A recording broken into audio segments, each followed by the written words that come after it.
नमस्कार दोस्तों, आप देख रहे हैं क्रिएटिव विजन न्यूज और आपके साथ मैं हूं शबाब। उत्तर प्रदेश में तापमान भले 10 डिग्री के नीचे चल रहा हो, लेकिन सियासी पारा इस समय टॉप पर है, चरम पर है।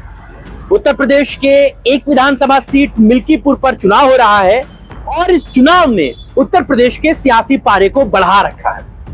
क्या भारतीय जनता पार्टी, क्या समाजवादी पार्टी और क्या दूसरे दल जो मिल्कीपुर में चुनाव लड़ना चाहते हैं, वो अपनी अपनी जीत के हर दांवपेच को लेकर तमाम तिकड़म भिड़ा रहे हैं और इस ठंडी में भी गर्मी का एहसास करा रहे हैं। लेकिन उत्तर प्रदेश के इस मिल्कीपुर सीट पर जो सियासी समीकरण दिख रहे हैं, उनमें समाजवादी पार्टी सबसे आगे चल रही है, उसको कोई पार नहीं पा रहा है। आज जिस खबर को लेकर हम आपके बीच हैं, वो बेहद चौंकाती है। असल में मिल्कीपुर सीट पर हार जीत का फैसला सिर्फ समाजवादी पार्टी और भारतीय जनता पार्टी के बीच नहीं होना है, बल्कि यहां की सबसे बड़ी लड़ाई Bharatiya Janata party versus Bharatiya Janata party की।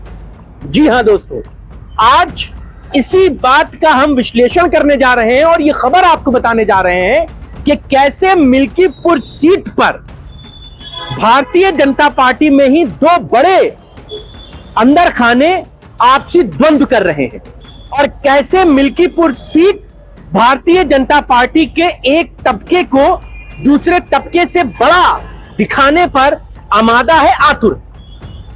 असल में इस बात को समझने के लिए आपको उत्तर प्रदेश में पिछले 15 दिनों की राजनीतिक घटनाक्रम को देखना होगा और समझना होगा।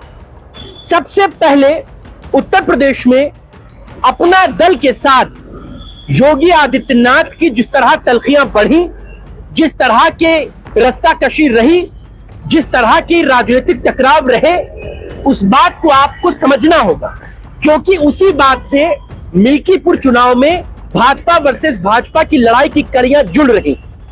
असल में उत्तर प्रदेश और दिल्ली में जो बात अखिलेश यादव कहते हैं, दो इंजनों का टकराव है।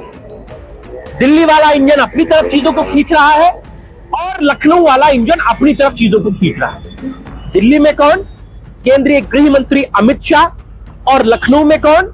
मुख्यमंत्री योगी आदित्यनाथ। कहा यही जा रहा है, समाजवादी पार्टी लगातार इस बात का एलिगेशन लगाती रहती है कि दिल्ली और लखनऊ की लड़ाई असल में मुख्यमंत्री योगी आदित्यनाथ और गृह मंत्री अमित शाह की आपसी लड़ाई है।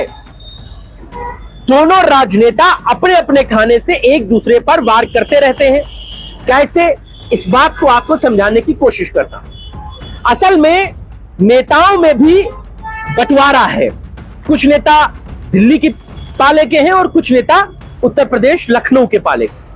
यानी कि जैसे अनुप्रिया पटेल, अपना दल की जो वहां पर सोनेलाल पटेल की जो नेता है, उनका जुड़ाव नरेंद्र मोदी से कैसे है, यह भी आपको समझा देता हूं। असल में जब उत्तर प्रदेश में 2017 के विधानसभा के चुनाव होने थे, तो उससे पहले अमित शाह उस समय गृह मंत्री नहीं थे। उनकी जिम्मेदारी उत्तर प्रदेश में लगाई गई और उनको यहां का जिम्मेदार बनाया गया। अमित शाह जब लखनऊ आए तो उन्होंने सबसे पहला काम किया, 3 छोटे छोटे राजनीतिक दल जो कभी समाजवादी पार्टी, कभी दूसरे राजनीतिक दलों के साथ थे, उनको अपने साथ यानी भारतीय जनता पार्टी के साथ जोड़ने पर सबसे पहला काम किया। उनमें पहला दल था अनुप्रिया पटेल की पार्टी, सोनेलाल की जो विरासत वो संभाले हुए थी अपना दल का।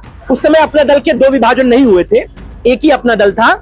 कमेरावादी और सोनेलाल पटेल जो अभी 2 हैं, वो नहीं था, एक लौता अपना दल था। उसको भारतीय जनता पार्टी में उन्होंने एनडीए में शामिल कराया। इसके अलावा ओम प्रकाश राजभर को उन्होंने अपनी पार्टी में एनडीए में शामिल कराया और संजय निषाद को अमित शाह ही अपने साथ एनडीए में लेकर आए। और उसके बाद से ये तीनों ही पार्टी के नेता दिल्ली टीम के माने जाते थे, क्योंकि हर छोटे बड़े मूवमेंट में ये लोग सीधे दिल्ली पहुंच जाते थे, वहीं पर अपनी सारी बात कहते थे, अपनी शिकायतें कहते थे।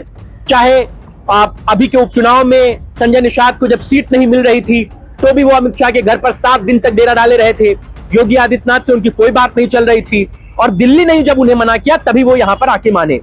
ठीक इसी तरह ओम प्रकाश राजभर समाजवादी पार्टी छोड़ करके भारतीय जनता पार्टी में तो चले गए, लेकिन उन्हें कोई विभाग नहीं मिल रहा था, वो मंत्री नहीं बनाए जा पा रहे थे।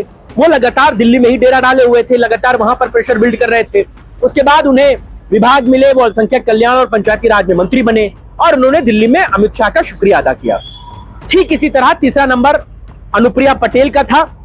अनुप्रिया पटेल ने जब अपना विलय किया तो वो केंद्र में मिर्जापुर से सांसद बनने के बाद मंत्री बनी और उनके पति जो है वो यूपी कैबिनेट में मिनिस्टर बने। यानी कि साफ तौर से ये बात समझी जा सकती है कि ये सारे नेता दिल्ली खेमे के थे, इसीलिए ये अपने हर सुख दुख को दिल्ली जाकर बताते थे, ना कि मुख्यमंत्री योगी आदित्यनाथ। आशीष पटेल के साथ जब उत्तर प्रदेश में प्राविधिक शिक्षा विभाग में समाजवादी पार्टी की विधायक पल्लवी पटेल ने खुलासा किया गड़बड़ घोटाले का, करप्शन का, तो वो बार बार इस बात को कहते रहे कि असल में पल्लवी पटेल के पीछे यूपी के नेता शामिल हैं, लखनऊ के नेता शामिल हैं, एसटीएफ उनकी हत्या कराना चाहती है। इस तरीके की बातें उनकी सोशल मीडिया पर वायरल हैं। उन्होंने खुलकर बयानबाजियां की।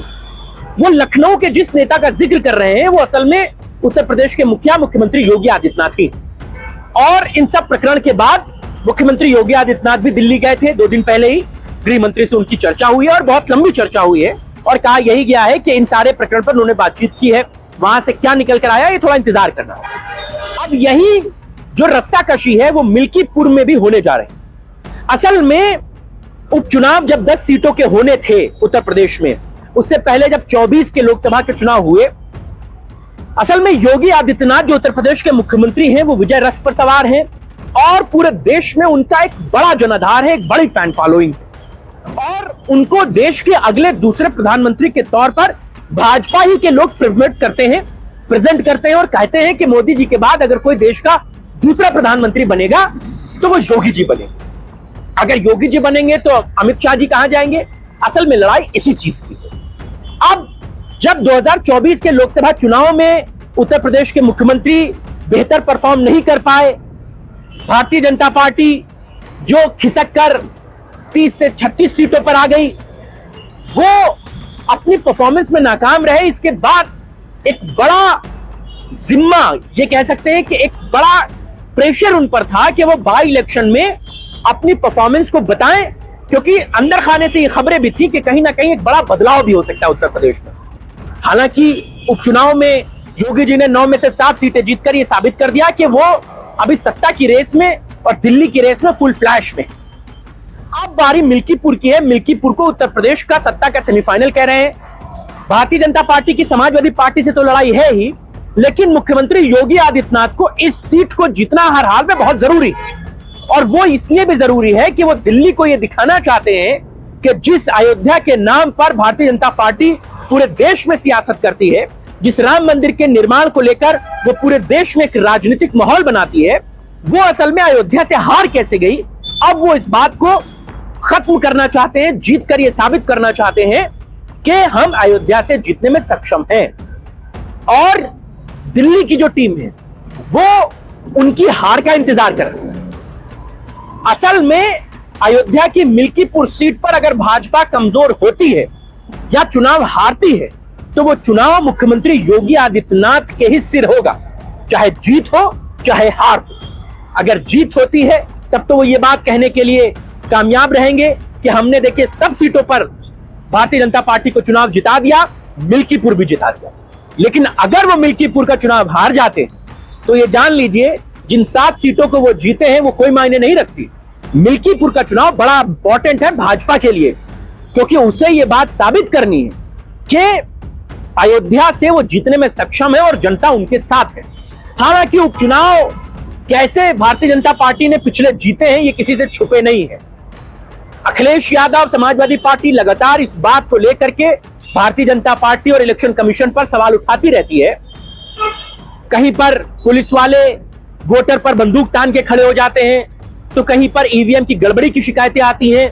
समाजवादी पार्टी लगातार इस बात को कहती रहती है कि भारतीय जनता पार्टी साम दाम दंड भेद सब कुछ लगा करके चुनाव जीतना चाहती है, लेकिन मिल्कीपुर में समाजवादी पार्टी ऐसा होने देना नहीं चाहती।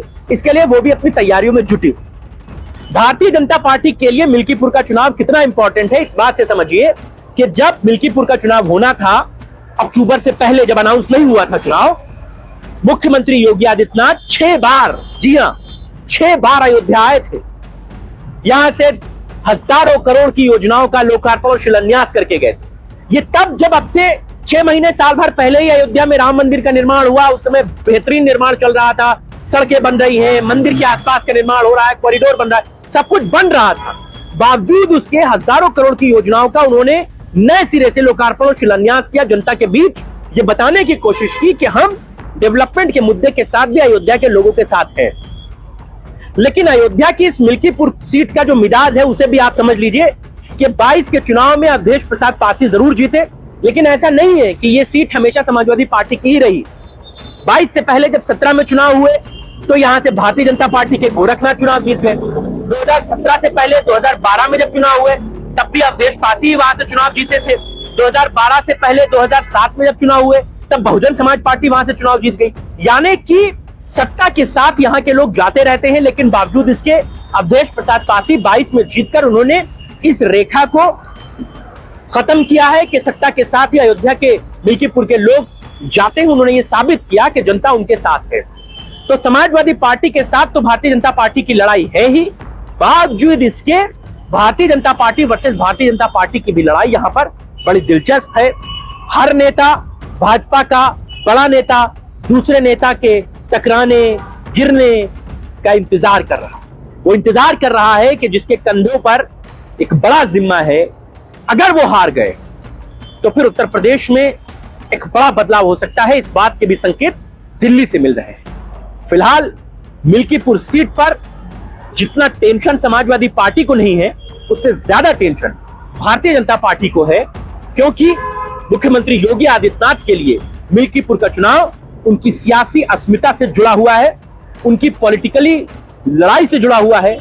और ये लड़ाई दिल्ली और लखनऊ की है, और इस लड़ाई में लखनऊ का जीतना बहुत जरूरी है, वरना दिल्ली हावी हो जाएगा और राजनीति में कुछ भी असंभव नहीं होता। ये बात आप लिख कर रख लीजिए। उत्तर प्रदेश में यूं बदलाव हो जाएगा, आप सोचते रह जाएंगे कि ऐसा होता दिखता तो नहीं था, ये कैसे हो गया है। क्योंकि ये सियासत है, यहां सिर्फ माहौल बनाया जाता है, यहां दिल नहीं मिलते, यहां हाथ मिलाया जाता है। आज की चर्चा में बस इतना ही। आपको हमारी ये चर्चा कैसी लगी हमें जरूर बताइएगा। आपके अगर कोई विचार हैं, आपके कोई प्रश्न हैं तो हमें जरूर बताइए। आपके विषयों पर भी हम चर्चा करेंगे। आज बस इतना ही। नमस्कार।